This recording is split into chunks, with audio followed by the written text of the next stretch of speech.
जय भीम। मेरा नाम रविंद्र कुमार है।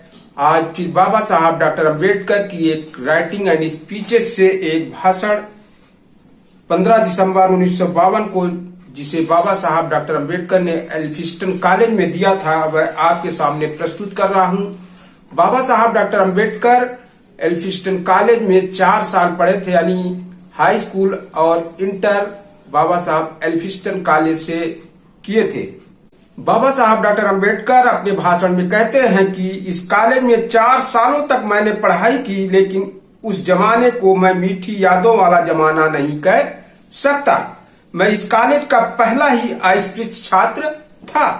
सवर्ण छात्रों के साथ मिलने बोलने का मेरा मन नहीं करता था।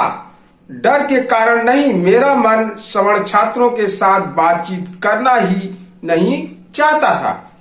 मेरे कपड़े उनके कपड़ों की बराबरी के नहीं थे। उनके व्यवहार में ऊंच नीच का भेदभाव मुझे दिखता था, इसलिए उनसे दूर रहना ही मुझे पसंद था।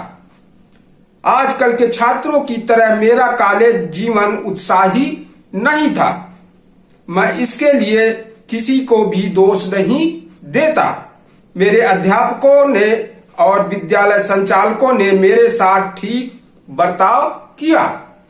उस जमाने के छात्रों में और आजकल के छात्रों में जमीन आसमान का फर्क है। आजकल के छात्र जिस विश्वविद्यालय में पढ़ते हैं उसके काम काज पर ध्यान नहीं देते। छात्र क्या पढ़ेंगे यह भले विश्वविद्यालय तय करता हो, लेकिन अपने बौद्धिक विकास के लिए जो हम पढ़ रहे हैं वह आवश्यक है और पोषक है या नहीं, इस ओर हर छात्र को ध्यान देना होगा। उनके भविष्य का गठन यहीं से होता है। वह राष्ट्र का आदर्श नागरिक बनेगा या उसका जीवन विफल होगा, यह उसका पाठ्यक्रम ही तय करता है। इसलिए विश्वविद्यालय के हर घटनाक्रम की ओर छात्र का सूक्ष्मता से ध्यान देना जरूरी है, लेकिन आजकल के छात्र इस ओर बिल्कुल भी लापरवाह होते हैं। उनमें पढ़ाई के प्रति गंभीरता और रुचि कम दिखाई पड़ती है। महाविद्यालयों में शिक्षा प्राप्त करने वाले छात्रों की जिंदगी के 4 साल बीत जाते हैं और वे उपाधियां लेकर कॉलेज से निकलते हैं। इसके बावजूद उन्हें नीत्शे, प्लेटो, बेकन, स्पिनोजा जैसे महान दार्शनिकों के दर्शन के बारे में कुछ भी पता नहीं होता। जिस दर्शन ने नए विश्व को खड़ा किया है, या कहे कि आज का हर नागरिक जिस दर्शन के सहारे अपना रोजमर्रा का दिन जी रहा है, उन दार्शनिकों के दर्शन की ओर आज के उपाधि प्राप्त छात्रों का ध्यान न होना शर्मिंदा होने वाली बात है। इसी प्रकार के विश्वविद्यालय जेम्स और चार्ल्स का दर्शन छात्रों के माथे जबरदस्ती जड़ रहे हैं।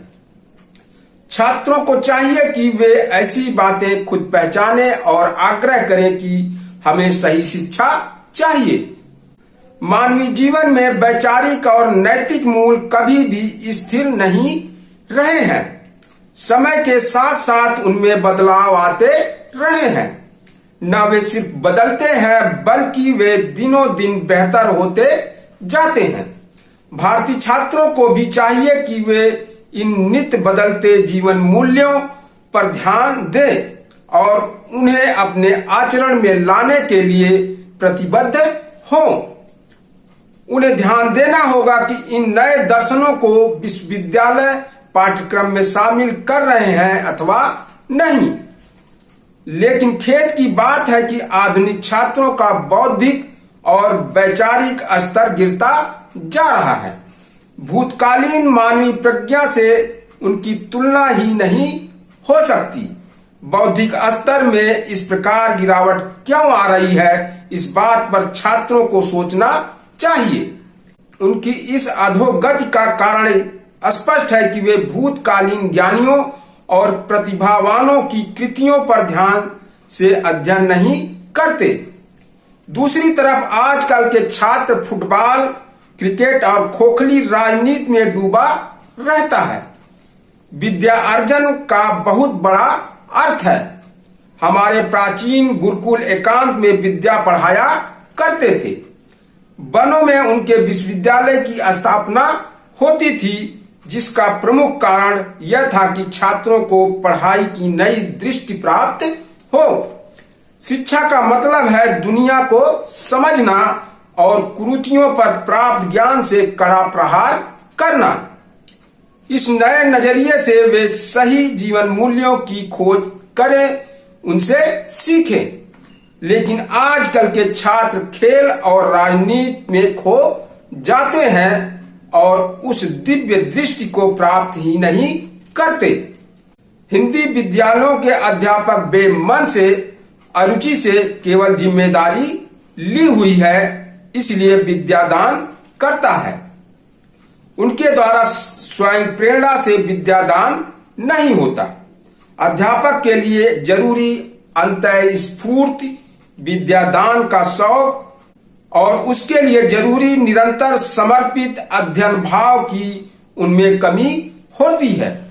अध्यापन को एक पेशे का स्वरूप प्राप्त हुआ है।